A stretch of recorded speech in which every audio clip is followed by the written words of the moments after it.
So you've asked for a letter of recommendation from a professor or a mentor, and instead of a yes or no response, they ask you to write your own letter of recommendation for them to review and sign. If you're in this situation where you have to write your own letter of recommendation, I'm going to tell you exactly how to do it and what to include.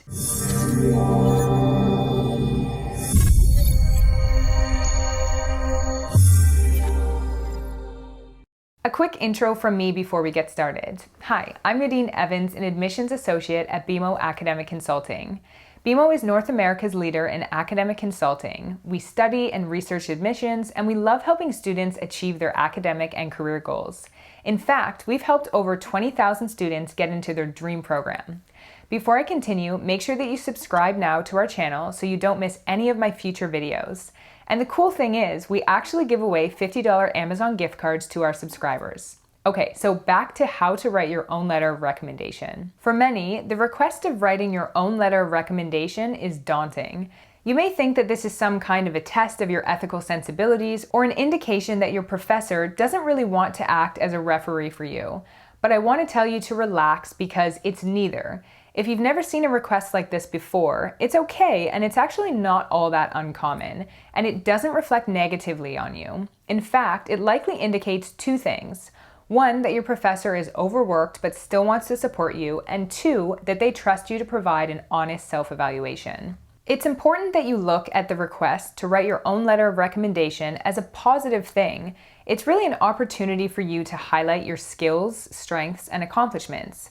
If you're contributing to the letter, then you at least have some idea of what it's going to say, and you have the opportunity to include specifics and ensure that the things you want mentioned or highlighted have a good chance of making it into the final draft.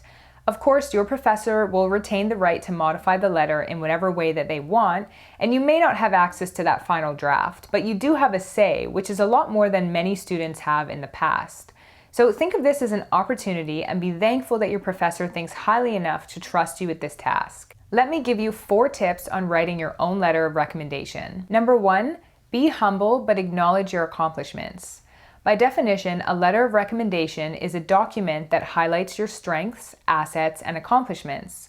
You should be clear and honest about the ways in which you excel academically and the contributions that you've made through your research, through service, and extracurriculars, to the extent that the professor is aware of, so things like your extracurriculars and your volunteering. A lot of students are uncomfortable discussing themselves in a positive light, but you should be able to objectively acknowledge the things you do and the things that you have done well, and those things should be the basis of your letter. So think about it this way. If you're asking for a letter of recommendation, that means that you're applying to a competitive program that requires excellence of its applicants. So whether that's grad school, medical school, law school, pharmacy school, you wouldn't be applying to such a program if you didn't think you had what it takes to put together a competitive application, right? So what has led you to consider yourself a viable candidate for this program?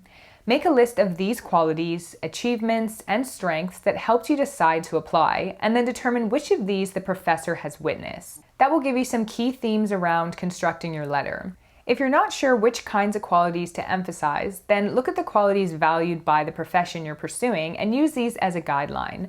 Academic excellence is a constant in all fields, of course, as well as things like resilience, dependability, community service, intellectual inquisitiveness, critical and creative thinking, and collegiality. Just be sure to retain a measure of humility. While you're likely an outstanding student, you don't want to claim that you are by far the most impressive, hyper-intelligent, and promising student your professor has ever taught, for example. First, that's not a language used in a letter of recommendation, and second, that content isn't actually very useful. Finally, unless you can say without a doubt that you are the top student of all the thousands of students your professor has known, that would be an excessively bold claim to make. My second tip is to speak to specifics and don't try to cover everything. You likely won't be able to discuss every single strength, asset, or accomplishment, so after making that list, you need to narrow it down. Briefly discuss some of the most noteworthy contributions you've made in this professor's course, including significant projects and papers that you've completed for them, or any work that you've done together. You'll likely end up with 2 to 3 major themes or qualities to emphasize, supported by a few examples. A letter of recommendation is usually around 1 single-space page, so use that length as a guideline for how much content you should include. Number 3, avoid cliches. So for example, writing that you are a hard worker. It's not that there's anything wrong with being a hard worker, it's that the term is cliche and very imprecise. Essentially, if the best praise someone can give you is that you're a hard worker, that's kind of seen as unfortunate. So avoid cliche phrases like this and aim for clear demonstrations of your skills and abilities. If you do consider yourself a hard worker, then offer examples of times when you went above and beyond expectations or successfully juggled multiple pressing responsibilities. This will be a lot more effective. So this brings me to my fourth tip, which is to show, don't tell. Brief anecdotes that demonstrate your strengths are always more effective than lists of qualities or accomplishments, and letters of recommendation often include such stories. So use specific examples of exceptional projects, meaningful interactions, or professional observations, and use narrative that shows the reader your excellence in action rather than just telling them that you're a standout student. Make sure that you can prove that you're a standout student. And my final tip that I have for you, number 5, is to ensure that the grammar and style of your letter is impeccable. While your professor will still review and edit the letter, you want to be keenly aware of your grammar and style as you're writing. Remember, you're not writing in your own voice, you're writing as your professor. So make sure that you use a semi-formal but professional style and proofread. Your writing should be impeccable, both for the letter itself and for you to continue impressing your professor. Now I want to get into how to structure your letter. You can think of a letter of recommendation as being similar to a short essay with an intro and thesis body and conclusion. The thesis is that you're a strong student who will succeed in the program to which you are applying, and the support for that thesis comes in the specifics of the work you've done with the professor. So the introduction is the opening paragraph where you should include a clear statement of support.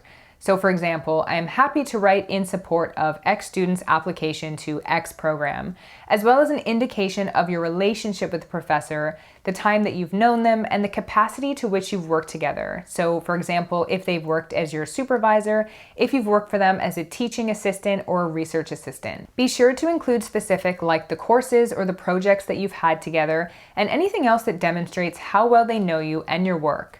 The better they know you and your work, the better they are able to evaluate your potential for future success. The body would consist of 2 to 3 paragraphs with specific examples and anecdotes that support the thesis.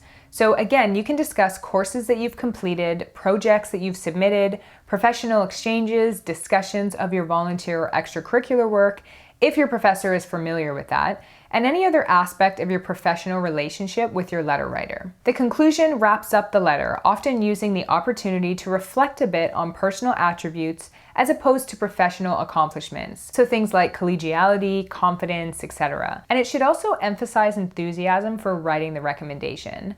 As well, an invitation to reach out for any additional information traditionally ends a letter of recommendation, often with the professor's email address, and if they're comfortable in doing so, their home phone number. This final detail in particular emphasizes the letter writer's enthusiasm for recommending the student. An invitation to call them at home suggests that they're particularly invested in the student's success.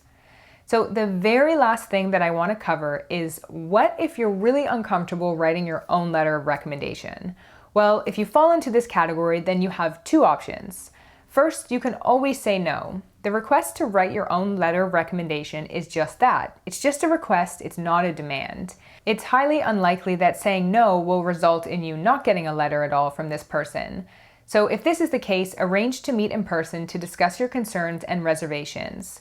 In this meeting, you should bring materials to help your professor write the letter quickly, easily, and effectively. So bring your proposal or your personal essay from your application, your CV, and a brief write-up of the key qualities you think that this professor can speak to, including the courses that you've had with them, the projects that you've completed for them, and your marks in those courses.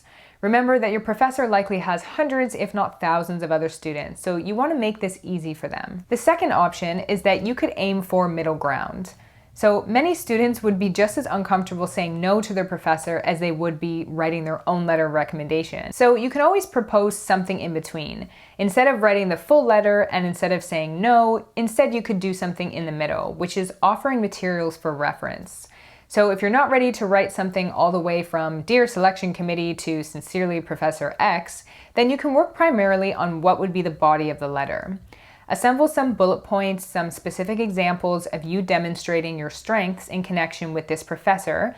some notes on the work and projects that you've done that you think could be highlighted, and some discussion of what you hope the professor can speak to in their letter.